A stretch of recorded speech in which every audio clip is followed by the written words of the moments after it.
नमस्कार, मैं शालिनी और आप देख रहे हैं पृथ्वी न्यूज। आइए बढ़ते हैं आज की बड़ी खबर की ओर। ज्योति परम ज्योति दीप ज्योति परम ज्योति दीप ज्योति जनार्दनः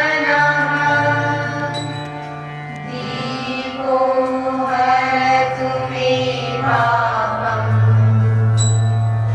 दीपज्योति नमोऽस्तुते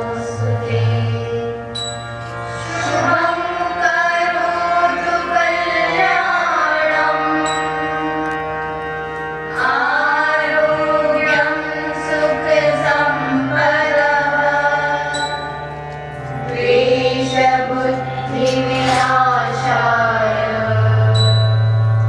आत्मज्योति नमोऽस्तुते।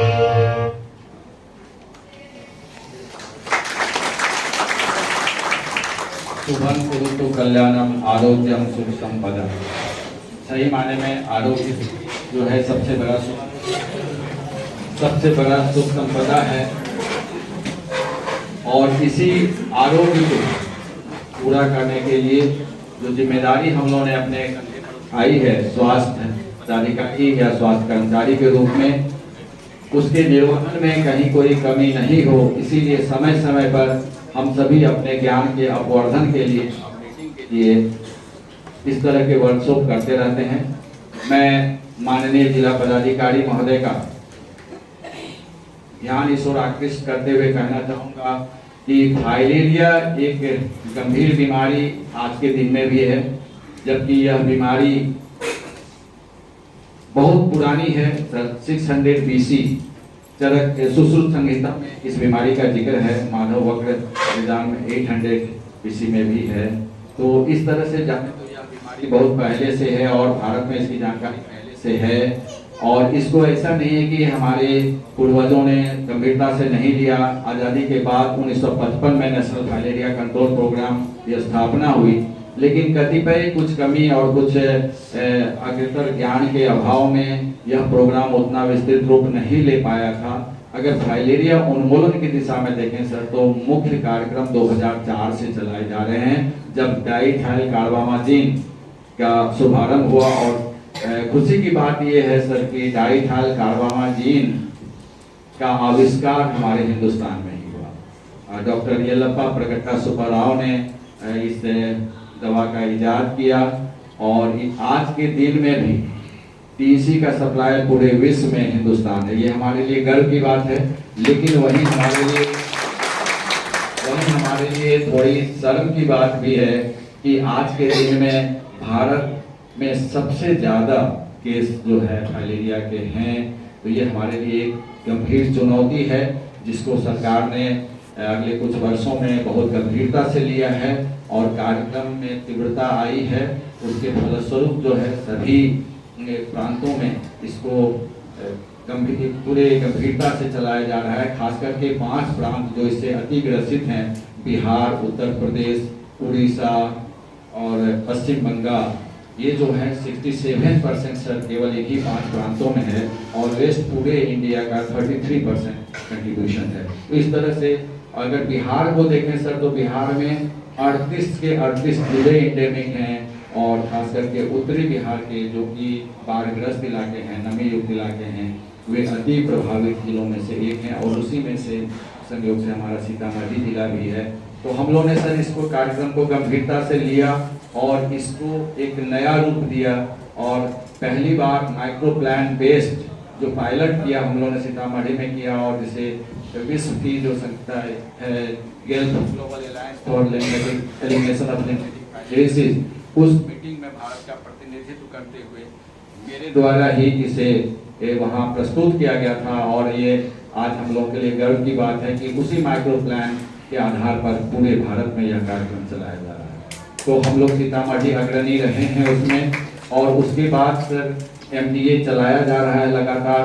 और पिछले राउंड में मैं बीमार हो गया था, तो उसके अनुपस्थिति में यह कभी पता नहीं चला। हमारे जिला पदाधिकारी ने इसे अपने हाथों में लिया और सिविल सर्जन सर, जिला पदाधिकारी महोदय और एवं अन्य सहयोगी संस्थान के बदौलत यह कार्यक्रम उसी गति से हुआ जिस गति से चल रहा था। ये हमारे लिए गर्व की बात है कि हमारे बीच इतने डायनामिक डीएम सर मौजूद हैं जिन्होंने इस कार्यक्रम को अच्छा पेश किया है। और उसके साथ साथ सर यह भी हमारा सौभाग्य रहा है कि इस जिला ने जब MMDP क्लिनिक, इसके दो पार्ट हैं सर, एक तो है निरोधात्मक, जबकि हम लोग MDA के द्वारा प्रिवेंटिव कीमोथेरेपी के द्वारा इसको रोकते हैं, यानी कि आने वाले जनरेशन को फाइलेरिया का संक्रमण नहीं हो, उसके लिए साल में एक बार एक खुराक PC और अल्बेंडाजोल का खिलाया जाता है ताकि आने वाला जनरेशन जो है वो इस संक्रमण से मुक्त हो सके, फाइलेरिया के संक्रमण से मुक्त रहे। दूसरा एक पहलू यह भी है कि जो ऑलरेडी संक्रमित हो गए, खास करके वैसे लोग जो अभी हमारे बीच कुछ पेशेंट भी बैठे हुए हैं सर, इन लोगों के जिनके एलिफेंटियासिस हो जाते हैं या 3rd स्टेज से ज़्यादा हो जाता है, वो रिवर्स नहीं हो पाता है। यह एक चुनौती चिकित्सा जगत के लिए आज भी है। सारे सर्जन्स लोग लगे हुए हैं, फिर भी इनका सही जो 100% उपचार आज के दिन में भी उपलब्ध नहीं है। इसलिए बेहतर है कि हम इस रोग को रोकें, इससे बचें। बचाव ही सर्वोत्तम उपाय है, इसलिए हम लोग MDA पे ज़्यादा जोर देते हैं। लेकिन जितनी आबादी इससे ग्रसित हो गई उसे हम यूं ही नहीं छोड़ सकते। ये हम सबों का दायित्व है कि उसका जीवन यापन सुचारू रूप से चलता रहे, उन्हें मॉर्बिडिटी का ज़्यादा सामना नहीं करना पड़े, वह घर के लिए बोझ नहीं बने, समाज के लिए बोझ नहीं बने, उसकी आर्थिक जो है विपन्नता वह उसको दूर किया जाए। क्योंकि अगर कमाने वाले आदमी को हो जाता है तो वो कमाने से अक्षम हो जाता है, इसके कारण उसकी आर्थिक क्षति तो होती है, सामाजिक और मानसिक क्षति भी होती है, डिप्रेशन के शिकार हो जाते हैं। और ये फाइलेरिया एलिफेंटियासिस जो है यह विश्व का आर्थिक क्षति पहुंचाने वाला दूसरा सबसे बड़ा रोग है। पहला सबसे बड़ा रोग मानसिक रोग है, जिसके कारण विश्व की सबसे अधिक आर्थिक क्षति होती है, क्योंकि मैन डेज बहुत कम हो जाते हैं। और सेकेंड पोजीशन पे ये लिम्फेटिक फाइलेरियासिस है। इसलिए विश्व का भी ध्यान इस ओर है कि जितनी जल्दी जो फाइलेरिया ग्रसित देश हैं वो इससे मुक्त हो जाएं। पहले 73 देश तक फाइलेरिया से ग्रसित थे जब मैंने 18 में प्रेजेंट किया था। अभी 18-19 देश इससे निकल चुके हैं, वैलिडेशन के फेज में हैं। अब 53 देश जो हैं वो इस क्रम में हैं। उसमें अभी भी हम लोग सबसे ज़्यादा कंट्रीब्यूट करने वाले देश में से हैं और बिहार उसमें से एक है। तो हमारा दायित्व और भी बढ़ जाता है सीतामढ़ी में, इसलिए हम लोगों ने इसको किया है। जब MMDP क्लिनिक जो ये बचे हुए जो प्रभावित लोग हैं उनके जीवन स्तर को सुधारने के लिए MMDP क्लिनिक की स्थापना की बात हुई।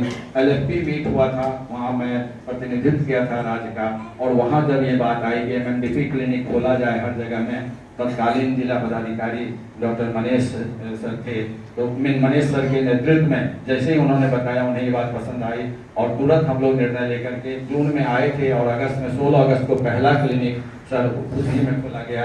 और कंसेप्ट ये हुआ कि हम लोग केवल हेल्थ एंड वेलनेस सेंटर के PHC CHC तक ही लिमिट नहीं रहेंगे, इसको दूर दूर तक ले जाएंगे हेल्थ एंड वेलनेस सेंटर तक, क्योंकि ये जो रोगी हैं गरीब वर्ग के आते हैं और उनको PHC तक आने में कठिनाई होती है। एक तो पैर भारी रहता है, चलने में कठिनाई होती है, ऊपर से आर्थिक विपन्नता के कारण। तो एट डोर सर्विस हम लोग देने के लिए MMDP के क्लिनिक को सबसे ज़्यादा खोलने का बात हुआ और जिला पदाधिकारी के कुशल नेतृत्व में उसके बाद सारे लोग का सहयोग मिला, सर का भी सहयोग मिला और हम लोग आज के दिन में सर 22 के अंत तक ही सभी हेल्थ एंड वेलनेस सेंटर और सभी CHC में खोलने वाला, ये राज्य का ही नहीं राष्ट्र का पहला जिला बन गया। तो इस तरह से हम लोग हर जगह के हैं। आप संयोग से सर उसी CHO को बुलाए गए जिनके ऊपर कंधे के ऊपर यह जिम्मेवारी दी गई है। ये कम्युनिटी हेल्थ ऑफिसर्स हैं सर, जिनको कि ग्रास रूट लेवल पे, पंचायत लेवल पे इन्हें देखना है मरीजों को, कम्युनिटी के हेल्थ का जिम्मा इनके ऊपर है, तो इनके कंधे पर बहुत बड़ी जवाबदेही है। तो इनको कम्युनिकेबल डिजीज भी देखना है और कम्युनिकेबल डिजीज का ही एक पार्ट वेक्टर 1 कम्युनिकेबल डिजीज है जिसके अंदर ये फाइलेरिया आता है। ये हमारे जो सौभाग्य की बात है कि जिला पदाधिकारी महोदय के कुशल नेतृत्व में, सिविल सर्जन सर के कुशल मार्गदर्शन में हम लोग सभी जगह क्लिनिक इस्टेब्लिश कर चुके हैं और जहाँ जहाँ नए हेल्थ एंड वेलनेस सेंटर बन रहे हैं वहाँ भी हम लोग सर क्लिनिक को खोल रहे हैं। इन लोगों को समय समय पे ट्रेनिंग दिया जा रहा है। अभी हम लोगों ने जो मॉर्बिडिटी मैनेजमेंट का है सर, थ्योरेटिकल पार्ट सारा दे दिया गया है। अभी पोस्ट लंच के बाद कुछ पेशेंट्स हैं, डेमो करके भी बताया जाएगा कि कैसे उसके पैर के रख रखाव की ट्रेनिंग लेनी है, कैसे पैर को धोना है, कैसे उसको एक्सरसाइज कराने हैं, कैसे उसको उठा के रखना है, इन सब बातों की भी जानकारी दी जाएगी। तो थ्योरेटिकल पार्ट हो गया सर, केवल प्रैक्टिकल पार्ट बाकी है। इस बीच सर हमारे बीच आए हैं और सर से रिक्वेस्ट होगा कि सर भी इन लोगों को उत्साहित करें, ताकि इनके कंधे पर जो हर पंचायत का बोझ है, हर पंचायत से अगर केस छन छन करके आएंगे, MMDP क्लिनिक सर अगर नियमित रूप से चलता है तो इससे दो फायदे होंगे। तो वहाँ के मरीजों को लाभ मिलेगा ही, और जब हेल्थ एंड वेलनेस सेंटर पे लाभ मिलने लगेगा तो वही मरीज जब गांव में जाकर बोलेंगे कि वहाँ पे फाइलेरिया के इलाज की भी सुविधा है, तो फिर उसके साथ दूसरे जो छुपे हुए मरीज हैं वो भी आएंगे। इस तरह से हमारे जो छुपे हुए मरीज हैं वो भी सामने आएंगे, हाइड्रोसिल के जो मरीज हैं वो भी सामने आएंगे, और फिर उसका हाइड्रोसिलेक्टोमी हम लोग कराएंगे, और जो मॉरिबंड कंडीशन में है उसको हम लोग उपचार करके, उसका परामर्श दे करके, एक्सरसाइज करा के उसके जीवन यापन के स्तर को सुधारेंगे। यदि एक स्टेज कम हो जाता बहुत अच्छा, नहीं तो कम से कम अगले स्टेज में डिजीज का प्रोग्रेशन नहीं हो, वह भी एक उपलब्धि मानी जाती है। ताकि अगर ग्रेड 3 में है तो 4 में नहीं जाए, 4 में है तो 5 में नहीं जाए, ताकि वो बचे हुए जीवन को अच्छी तरह से गुजार सके और आर्थिक उपार्जन भी कर सके। आर्थिक उपार्जन के दिशा में सरकार की ओर से अब एक और सुविधा दी गई है सर, कि इसके लिए विकलांगता प्रमाण पत्र पहले नहीं दिया जाता था और लिम्फेटिक फाइलेरियोसिस को विकलांगता के श्रेणी में नहीं रखा गया था, लेकिन 23 से भारत सरकार ने इसको दिव्यांगता के श्रेणी में कर दिया है, और अब हम लोग उसको दिव्यांगता प्रमाण पत्र भी दे रहे हैं। और सामाजिक सुरक्षा कोषांग से सर उसको अप्लाई करने पर, जिसको 40% से ज्यादा है, 400 रुपया भी प्रति माह देने का प्रावधान है, दिया जा रहा है, और बहुत लोग ले भी रहे हैं और हम लोग सर्टिफिकेशन दे भी रहे हैं। उस दिशा में भी इन लोगों का रोल है कि MMDP क्लिनिक में ये सभी केस को रजिस्टर करें, और रजिस्टर करने के बाद वहाँ एनरोल कर दें ऑनलाइन, ताकि उसको शीघ्र से हम लोग जांच करवा के, ग्रेडिंग करवा के सर्टिफिकेशन दे सकें, और सर्टिफिकेशन होने के बाद उनको 400 रुपये का जो आर्थिक अनुदान सामाजिक सुरक्षा विभाग से मिल रहा है वो मिल सके। उसके साथ उसको सर हम लोग MMDP किट दे रहे हैं, सरकार की ओर से MMDP किट दिया जाता है। MMDP किट के तहत जो है उसमें टब रहते हैं धोने के लिए, साबुन वगैरह सारे संस्थे रहते हैं, अभी हैं, उस लोगों को हम लोग देंगे भी। उससे है कि वो स्व उपचार कर सकते हैं, अपना फूड केयर अपने से कर सकते हैं, उसे बाहर बाजार पे निर्भर रहने की आवश्यकता नहीं है, उसे यहाँ से मुफ्त में मिल जाएगा। दवा कम होती है तो उसकी आपूर्ति फ्री हम लोग कर देते हैं। तो ये अभी तक की सुविधा है सर। तो इसी उद्देश्य की प्राप्ति के लिए इन लोगों को बुलाया गया है। इसके साथ साथ ये लोग अन्य बीमारियों को भी देखते हैं, टीबी है या फिर NCD का स्क्रीनिंग करते हैं। 14 तरह की जांच CHO को करना है हेल्थ एंड वेलनेस सेंटर पे, जिसमें हेक्टरबॉर्न से देखें तो कालाजार और फाइलेरिया मलेरिया का भी जांच है। अभी सर चमकी का समय है, तो इसके लिए भी हम लोगों ने इन लोगों को पोस्टर्स दिए हैं, इन लोगों को ट्रेनिंग किया, सेंसिटाइज किया है, ताकि जो आने वाले दिन में चमकी का समय हो, मस्तिष्क ज्वर का समय हो, तो ये अपने क्षेत्र के अंतर्गत किसी भी तरह की इस तरह की आपदा आने पर ये त्वरित उपचार कर सकें, प्रारंभिक उपचार कर सकें, और उपचार करने के बाद उसे अगर रेफरल की आवश्यकता है तो नजदीकी सामुदायिक स्वास्थ्य केंद्र या फिर सदर अस्पताल या फिर मेडिकल कॉलेज में भेजने के लिए चिन्हित कर सकें। तो ये सर एक तरह से हमारा जो 3 टायर यूनिट है, तो बेसिक यूनिट हमारा है हेल्थ एंड वेलनेस सेंटर, उसके बाद प्राथमिक स्वास्थ्य सामुदायिक है, फिर सदर अस्पताल है। तो ये क्योंकि बेसिक यूनिट को देखते हैं तो इनके ऊपर जवाबदेही भी ज़्यादा है, इसीलिए इनको प्रशिक्षित करने की भी आवश्यकता दायित्व हम लोगों के ऊपर है। इसके लिए हम लोगों ने प्रशिक्षित किया है इन्हें, इसके लिए हम लोगों ने इन्हें बुक भी दिया है।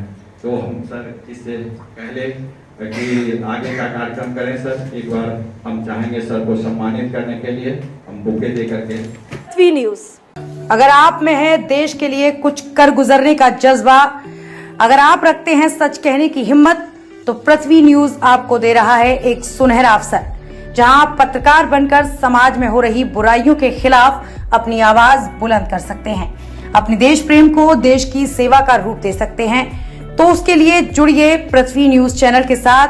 अधिक जानकारी के लिए दिए गए नंबर पर संपर्क करें 7033179142 पर।